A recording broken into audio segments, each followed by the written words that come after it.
پردیس وہ سراب ہے جس کا حصول شاید اتنا مشکل نہیں، مگر اس کا وجود انسان کی رگ رگ میں درد بھر دیتا ہے۔ پردیس لوگ خوشی سے نہیں بلکہ دل کے ہاتھوں اور حالات سے مجبور ہو کر جاتے ہیں۔ جب ماں، بیوی، بچے، باپ اور بہن بھائی یاد کر کے روتے ہیں تو ان کے آنسو پردیسیوں کے دل پر پتھر بن کر لگتے ہیں۔ گرم ملکوں کی جلا دینے والی گرمی ہو یا یورپ ممالک کی برفیلی ٹھنڈ، درہم، دینار، ریال، ڈالرز اور پاؤنڈز کمانے کے لیے صبح سے لے کر رات تک کتنی سختیاں برداشت کرنی پڑتی ہیں۔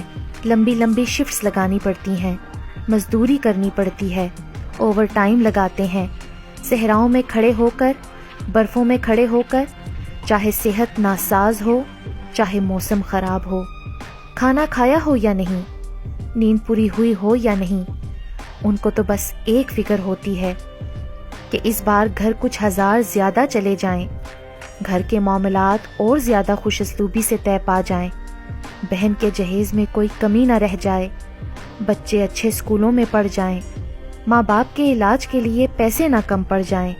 وہ پردیسی باپ، بیٹے اور بھائی صرف اپنوں کی خوشیوں کے لیے، اپنوں کی امیدوں کے لیے اپنا آپ بھلا کر، اپنا آپ مٹا کر دگ و دو میں لگے رہتے ہیں۔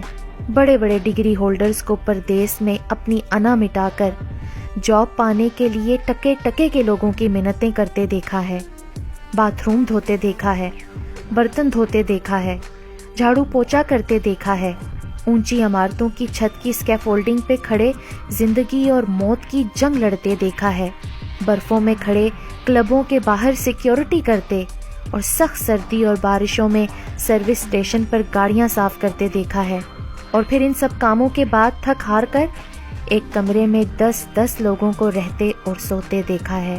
کیا پیچھے بیٹھے اپنوں کو ان پردیس والوں کی مشکلوں اور سختیوں کا احساس ہوتا ہے؟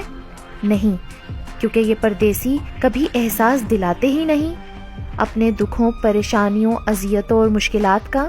رشتہ دار تو سمجھتے ہیں کہ پردیس میں درختوں پر نوٹ لگتے ہیں، جی نہیں، یہ بڑے خون پسینے کی کمائی ہوتی ہے۔ پردیس میں نہایت طاقتور جسمانی وجود کے مالک کو ایک معمولی دبلا پتلا انسان بنا کسی بات کے 100 باتیں سنا دیتا ہے۔ مطلبی خود غرض لوگ ہوتے ہیں یہاں، جو صرف اپنے مطلب تک کے لیے بات کرتے ہیں، کوئی کسی کے دکھ نہیں بانٹتا۔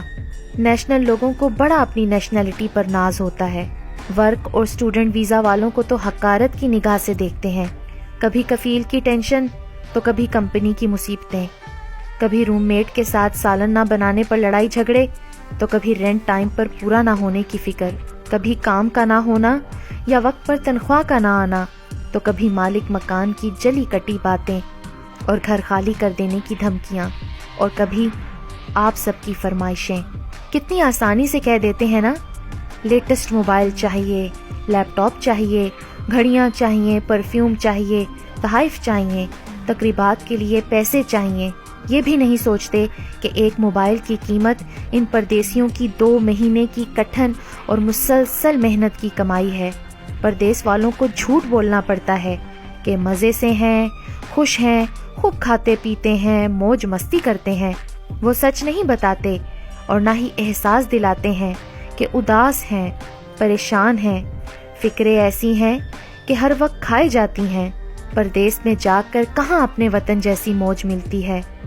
وہاں پر بیگانے لوگ ہوتے ہیں، پرائے لوگ ہوتے ہیں، وہاں تو کوئی تسلی دینے والا بھی نہیں ہوتا۔ وہاں ماں نہیں ہوتی جو کام پر جانے سے پہلے پوچھے گی بیٹا تم نے کچھ کھایا ہے کہ نہیں، باپ موجود نہیں ہوتا جو مشکل کے وقت کوئی سچا اور اچھا مشورہ دے گا، بھائی نہیں ہوتے جو ہمدرد ہوں گے، بیوی نہیں ہوتی جو دکھ سکھ کی ساتھی ہو، بچے نہیں ہوتے جن کی ایک مسکراہٹ دیکھ کر غم کا بوجھ کم ہو جائے۔ وہاں تو صرف کام کا بوجھ ہوتا ہے، پیسے کمانے کی فکر ہوتی ہے اور گہری تنہائی۔ یہ پردیسی ایک ایک پیسہ بچاتے ہیں، ان کا بھی من کرتا ہے کہ کچھ اچھا کھا لیں، کچھ اچھا پہن لیں، لیکن گھر کا خیال آتے ہی ان کی جیب اجازت ہی نہیں دیتی۔ وہ اپنے من کو یہ کہہ کر مار لیتے ہیں کہ ہمارا یہاں کون ہے جس کو ہم سج دھج کر دکھائیں، یا پیٹ ہی بھرنا ہے نا تو کس لیے مہنگا کھائیں۔ پیچھے اپنے وطن میں بیٹھے لوگ سوچ رہے ہوتے ہیں کس قدر خوش قسمت ہے نا، یورپ نکل گئے، کینیڈا، سعودی، بحرین، قطر، کویت وغیرہ چلے گئے۔ یہ نہیں سوچتے کہ گھر سے نکل جانا بھی کیسی خوش قسمتی۔ پردیس میں ہر شخص اس وقت مر جاتا ہے جب ماں فون کر کے کہتی ہے بیٹا پیسے نہ بھیجو، گھر کا چکر لگا جاؤ، ہماری زندگی کا کوئی بھروسہ نہیں۔ اور جب بیوی بچے کہتے ہیں کہ گھر جلدی آؤ، آپ کی یاد بہت ستاتی ہے۔ پردیس میں تو عیدیں بھی بہت رلاتی ہیں جب اپنوں کے چہرے یاد آتے ہیں کہ ان سے گلے کیسے ملیں۔ پردیسی تو بیوی، بیٹی اور بہنوں کی ہاتھ کی لگی مہندی اور چوڑیوں کو دیکھ کر ہی اپنی عید منا لیتے ہیں۔